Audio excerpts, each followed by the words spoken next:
તમે પ્લોટ્સ અને land by કરો છો અને ભુજના ચારે બાજુ તમે જોતા છો તો તમારા હિસાબે કયા એરિયામાં સારું ડેવલપમેન્ટ થશે?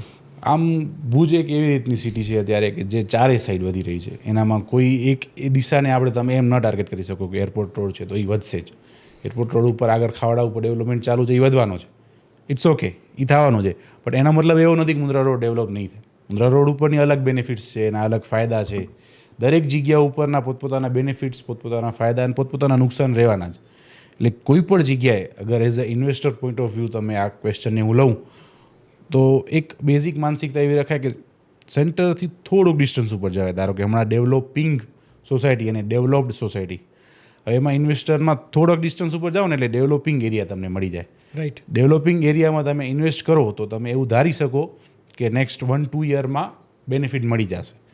આવ્યો મીડિયમ રિસ્ક. એક હાઈ રિસ્ક ઉપર જવું હોય તો સેન્ટરથી 10 કિલોમીટર છેટા જાઓ અને જે મેઇન રોડ હોય કોઈ પણ મેઇન રોડને અટેચ અથવા તો સાવ નજીકમાં ત્યાં ઇન્વેસ્ટ કરો. પ્રોફિટ મળશે, બટ એનામાં ફિક્સ નથી કે આ 12 મહિનામાં કે 2 વર્ષમાં મળી ગયું. મળી જાય તો મળી જાય, નહીં તો 5 વર્ષ પર નીકળી જાય. વધશે બધા એરિયા, કારણ કે સિટી ડેવલપ થાય, આખો ઇન્ડિયા ડેવલપ થાય છે. ભુજ ડેવલપ થવાનું એમાં કોઈ નવી નવાઈ નથી. બરાબર. બધા રોડ ઉપર જશે, ક્યાંક જલ્દી જશે, ક્યાંક થોડુંક પાછળ જશે, પણ મળી બધી જગ્યાએ જવાનું છે.